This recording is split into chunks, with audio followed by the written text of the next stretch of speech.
Hello curious people, welcome back to my channel. If you're new to this channel, yes, I am sure you're curious. So guys, এতক্ষণে thumbnail দেখে বুঝেই গেছো কোথায় যাচ্ছি। তো exactly আজকে চলে যাচ্ছি, এক্স্যাক্টলি আমি রাস্তাটা চিনিও না। তো চলো আমিও যেতে থাকি আর তোমাদেরকেও চেনাতে থাকি, আর আমি নিজেও চিনি। তো ভিডিওটা আশা করি পুরো দেখবে, ভালো লাগবে। তো চলো যাওয়া যাক। এখন যাব শিয়ালদা স্টেশন ট্রেন ধরতে। চলো একবারে ট্রেনে উঠে কথা বলছি। সো কিউরিয়াস, পৌঁছে গেলাম বারুইপুর। ট্রেন থেকে নেবে 4 নম্বর প্ল্যাটফর্ম থেকে সোজা গিয়ে বেরিয়েই দেখবে প্রচুর অটোতে চৌধুরী বাড়ি বললেই নিয়ে চলে যাবে তোমাদের এখানে। অটো ভাড়া একজনের 10 টাকা। তারপর এখানটায় যখন ঢুকলাম দেখলাম প্রচুর রথ তৈরি হচ্ছে আর বাইরে বসেছে মেলা, যেহেতু আমি রথের 2 দিন আগেই গেছিলাম। যাই হোক, এবার চলো ভেতরে ঢোকা যাক আর তোমাদের সাথে শেয়ার করি এই বাড়ির প্রচুর হিস্ট্রি আছে, অনেক গল্প। চলো ভিডিওটা পুরো দেখো আর শুনতে থাকো। বারুইপুরের ঐতিহ্যবাহী এই রাজবাড়ি শতাব্দী প্রাচীন। বারুইপুরের ইতিহাস ঘাটলে জানা যায় তৎকালীন নবাবের কাছ থেকে সুবিস্তৃত এলাকা যৌতুক হিসেবে পান জমিদার রাজবল্লভ চৌধুরী। 1 বিঘা 2 বিঘা নয়, জমিদারি ছিল বারুইপুর থেকে সুন্দরবন পর্যন্ত বিস্তৃত। চৌধুরী পরিবার পরবর্তীকালে রায়চৌধুরী উপাধি পান। রাজা রাজবল্লভ চৌধুরী লর্ড কর্নওয়ালিসের জামানায় বিদেশি কোম্পানিকে দিয়ে রাজবাড়ি তৈরি করান। বাঙালির 12 মাসে 13 পার্বণ, তার প্রায় প্রত্যেকটি পালিত হতো রাজকীয়ভাবে। দুর্গাপুজো থেকে রথযাত্রা বাদ পড়তো না কোনোটাই। রাজা রাজবল্লভ রায় চৌধুরী রাজবাড়িতে দুর্গাপুজোর প্রচলন করেছিলেন।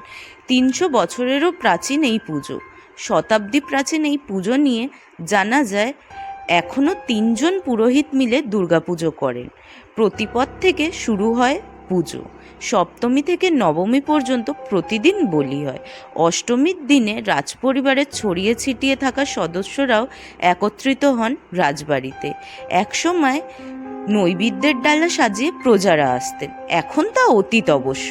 পরিবার থেকে জানা যায় সাহিত্য সম্রাট বঙ্কিমচন্দ্র চট্টোপাধ্যায়ও বারুইপুরের এই জমিদার বাড়িতে একবার সময় কাটিয়েছিলেন।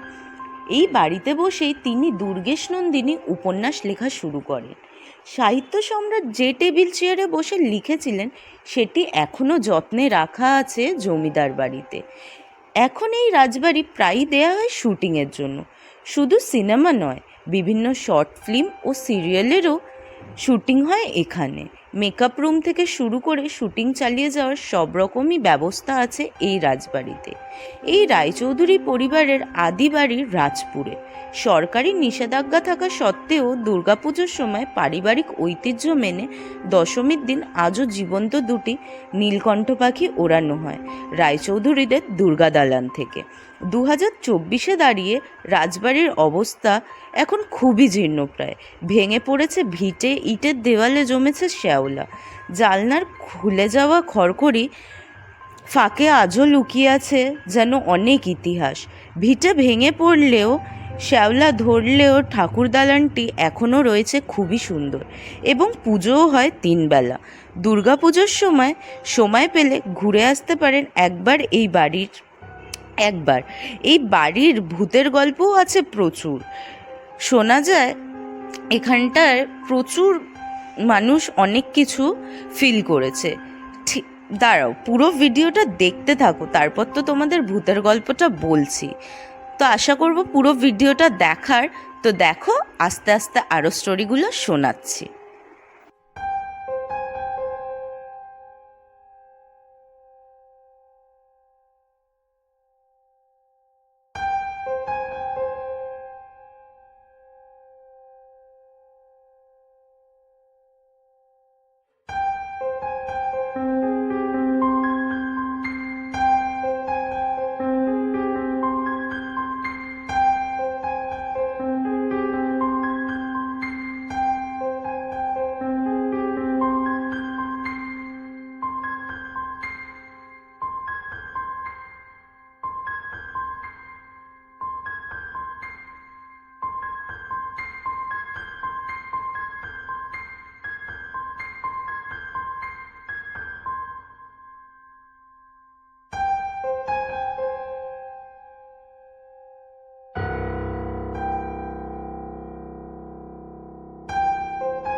এখন আবার টোটো করে চলে এলাম রাজবাড়ি, যেখানটা শুটিং হয়। ওই বাড়িটাতেও শুটিং হয় কিন্তু কম, এটাতে যেটা হয় সেখানটায় যাওয়ার জন্য। এটা স্টপে তোমার বলতে হবে রবীন্দ্র ভবন। তো রবীন্দ্র ভবন বললেই এই রাজবাড়িটার জন্য তোমাদের নামিয়ে দেবে। আর ওইখানে যাওয়ার জন্য চৌধুরী জমিদার বাড়ি যেটা, সেখানটায় যাওয়ার জন্য তোমাদেরকে বারুইপুর স্টেশন, যদি ট্রেনে আসো তাহলে নেবে অটো 4 নম্বর প্ল্যাটফর্ম থেকে বেরালেই তোমরা অটো পেয়ে যাবে। অটোতে বলতে হবে রাসমাট যাব, তাহলে তোমাদের একদম ওখানটায় নামিয়ে দেবে। সো কিউরিয়াস, তোমাদের যেরকম আগে বললাম যে এই বাড়ির কিছু ভুতুড়ে ঘটনাও রয়েছে, সেরকমই একটা ভূতের ঘটনা তোমাদের সাথে শেয়ার করে নেব। নেট দুনিয়ার সাহায্যে জানা এই ভুতুড়ে তথ্য, এখানে বেশ কয়েকটি ঘর রয়েছে যেগুলি নাকি যুগ যুগ ধরে বন্ধ। আমিও ভিতরে ঢোকার সময় বন্ধই দেখলাম, আর তোমাদেরকেও ভিডিও প্রথমেই দেখিয়েছিলাম। এখন তো প্রায় সিল করাই বলতে পারো। এই বন্ধ ঘরগুলির মধ্যে একটি ঘর নাকি রানীর, অর্থাৎ জমিদার গিন্নির। একটি ছোট সিঁড়িও আছে। সেই সিঁড়ি দিয়ে উঠতেই অনেকেই নাকি নানা অনুভূতির শিকার হয়েছেন। সম্প্রতি দুজন সাংবাদিক সেই সিঁড়ি দিয়ে ওঠার চেষ্টা করেছিলেন, চেয়েছিলেন কিছু এক্সপ্লোর করতে। সিঁড়ি দিয়ে ওঠার সময় দুজনেরই বাহাত অবশ হয়ে আসে, বাকি সিঁড়ি না উঠেই নেবে আসেন তারা। আরও অনেক ভূতের ঘটনা আছে এই বাড়ির, একটু গুগল সার্চ করলেই তোমরা পেয়ে যাবে। যেইটুকু জানতে পেরেছি এই ভূতের স্টোরি, নেট থেকেই জানতে পেরেছি। যদি কোনোটা ফেক হয়ে থাকে তাহলে কমেন্টে অবশ্যই জানাবেন। আর কারা কারা ভিডিওটা বারুইপুর থেকে দেখছেন তারাও কিন্তু কমেন্ট করে বলবেন। পুরো ভিডিও দেখুন, বাকি ডিটেলস ভিডিও শেষে আমি সব কিছু দিয়ে দিয়েছি, আর এখানের অ্যাড্রেসও আমি দিয়ে দিয়েছি ডেসক্রিপশানে। চলো পুরো ভিডিওটা দেখো, শেষে তোমাদের সাথে কথা বলছি।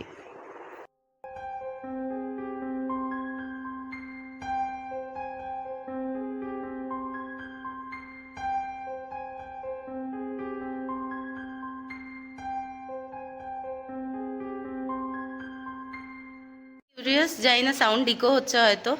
ভেতরে ঢুকে এসেছি আর একটা ইন্টারেস্টিং জিনিস দেখতে পেয়েছি, চলো তোমাদের সাথেও শেয়ার করি।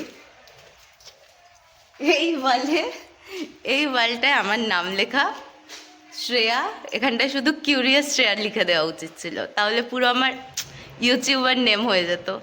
তো যেইটুকু বুঝলাম মেনটেনেন্সের খুবই অভাব এখানটায়, বাদ বাকি মানে যা তা অবস্থা হয়ে আছে তোমরা দেখতেই পেলে। তো চলো আর কি আছে দেখা যাক। কিউরিয়াস এই বাড়িটাও দেখে নিলাম, তো তোমাদের আমি একটা জেনুইন রিভিউ দিচ্ছি। সো আমার ব্যক্তিগত এক্সপিরিয়েন্স, আমি কারুর মতামতে যাচ্ছি না, ব্যক্তিগত এক্সপিরিয়েন্স যদি বলো খুবই বাজে।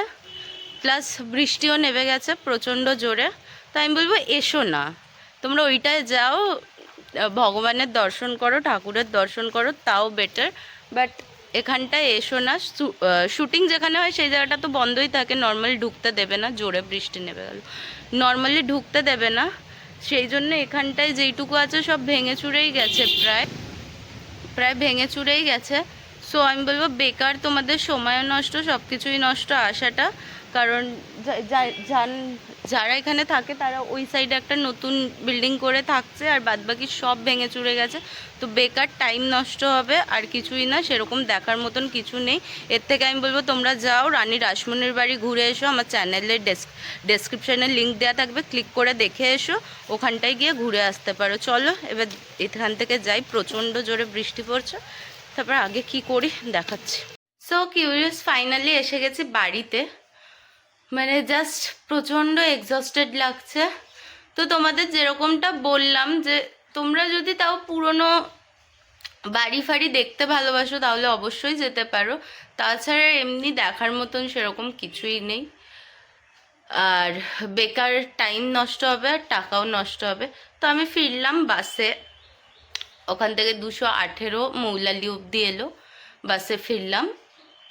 তারপরে ওখানে তোমাদের তো এমনিও লোকেশন ফোকেশন বলেই দিয়েছি, আরও ডেসক্রিপশানেও দিয়ে দেবো, তোমরা যেতে চাইলে ভিজিট করে আসতে পারো। কিন্তু আমার মনে হয় বর্ষাকালটা এড়িয়ে যাওয়াই ভালো, বিকজ ওখানটায় এতটা গাছ ঠাছ সব কিছু আছে, প্রচণ্ড কাদা হয়েছিল, মানে চলার মানে একদম সরু সরু রাস্তা যেখান থেকে চলার যাচ্ছিল না। তো যেতে পারো, ঘুরে আসতে পারো। আর আমার ডেসক্রিপশানে আগের ভিডিওগুলোর লিঙ্ক আছে, গিয়ে তোমরা অবশ্যই দেখতে পারো, আশা করি ভালো লাগবে। তো আজকে ছিল এই পর্যন্তই ভিডিওটা। যদি ভালো লেগে থাকে ভিডিওটাকে লাইক করে দিও আর চ্যানেলটাকে সাবস্ক্রাইব করে দিও। আর নেক্সট উইক আসছে আমার বার্থডে ব্লগ, সেই জন্য চ্যানেলটাকে সাবস্ক্রাইব করে রাখো যাতে আমাকে উইশ করতে পারো। জোক জোক ছিল এটা। যাই হোক, চলো টাটা, দেখা হচ্ছে নেক্সট ভিডিওতে।